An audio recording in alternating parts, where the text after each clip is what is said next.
Well, broke people say rich and wealthy people have forgotten what it feels like to be broke. We have forgotten what it feels like to be paycheck to paycheck. Well, guys, I remember when I was broke. I remember when I was paycheck to paycheck. I remember being rock bottom broke in 2007 when my dad passed away. I remember having cars repossessed. I remember having bad credit. I remember having jobs that didn't pay much. I remember all of this. I remember not having two pennies to rub together. Not two pennies to rub together. I remember being rock bottom broke. But guess what? I don't want to return to that life ever again. Let's get into it.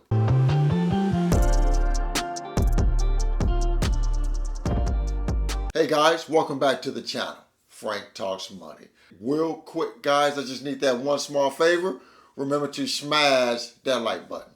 The more likes the video receives, the more the algorithm will share the video with more like-minded people like you and me. Now let's get right to it. So guys, I came across this TikTok clip. And a gentleman was stating that rich people have forgotten about what it feels like to be broke. Well, I can tell you this rich person, I have forgotten about what it feels like to be broke. But that's not where I'm trying to go back to. I'm trying to bury that deep into my soul, because I don't never want to remember those days again, and I don't never want to revisit those days again.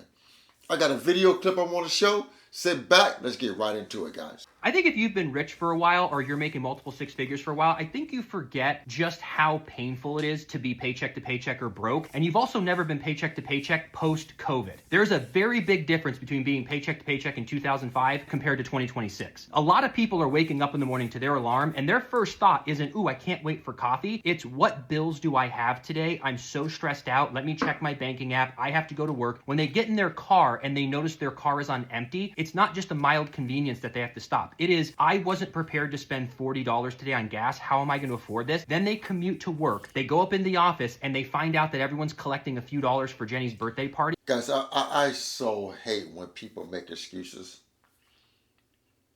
I hate when people make excuses. Because like I've shared with you guys on plenty of occasions, I've been rock bottom broke. And it was nobody's problem but my own. I wasn't worried about if rich people or wealthy people were concerned that I was broke. I didn't give a shit about what they thought. But what I thought about was, I need to change my situation without making excuses. I can't stand when people make excuses.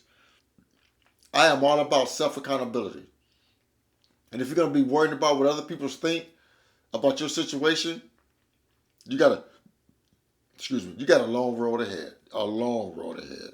And you're like, oh, I love Jenny. Let me give some money. Then your friends at lunch, at work go, hey, do you want to go get a smoothie or go get a salad? And you want to go, but you can't get that moment of pleasure because you can't spend the $12 on the salad. So you have to just eat the granola bar alone at your work because you can't spend the money. Then you commute home stressed about your day, stop at the grocery store. You have to open up your banking app and you have to see how much money is left. So instead of walking in thinking about the smiles on your kid's face or your spouse's face of what you're going to make, like someone with money does, you have to go through and bargain shop of what you can afford that day to make dinner, so that you have to calculate the money, cash out, and then go home and make dinner. Then you're doing all your family stuff, you're still thinking about the bills, you're paying shit, then you finally get in bed at 9 p.m. and you get a text message from your best friend in a group. Great news, girl, throwing my 30th birthday in Fort Lauderdale in 2 months, can't wait to see you. Instead of initially being like, oh my God, can't wait, you're looking like, what outfits am I gonna get? What hotel are we staying in? Oh, I'm gonna look at my flights. You're instantly, your stomach, your heart drops to your stomach because you can't afford to go. So now you have to try to figure out. So, is that my problem? So if I have money and you're broke, how is that my problem? I made different decisions than you did. I chose to sacrifice and you didn't. I chose to have minimal debt and you didn't. I chose to invest my money and you didn't. So because how you feel, that's now my problem? That's my issue? People lack accountability. People always want to play victim instead of accepting responsibility for their bad financial decisions. I can't stand shit like that. The next 2 months, how do I save $1,000 to do this? Or do I put it on a credit card and screw myself over? Or do I have to walk with my tail between my legs as a 30-something person and say, I can't afford the $1,000? That is just one day. And I think people need to have a little bit more empathy. And before you say it, oh, if you don't make enough money, go do something else. This is the average American. These are people making 40 to... That's exactly what you do. That's exactly what you do. You say, I can't afford to do this. I can't afford to go. Stop stressing about it and get your finances in order.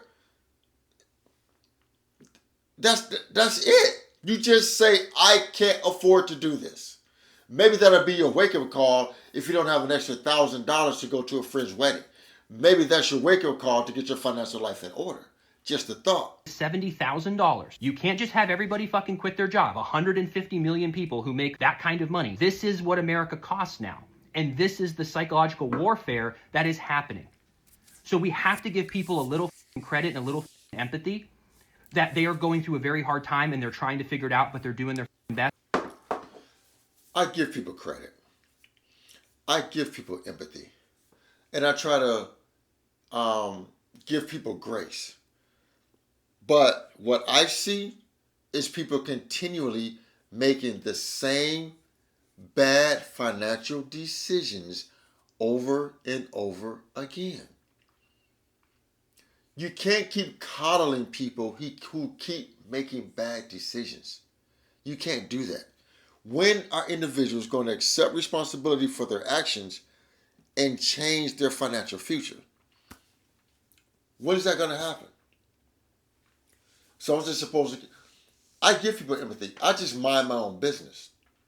I just mind my own business and I go about my daily life. If you can't afford something, that's on you.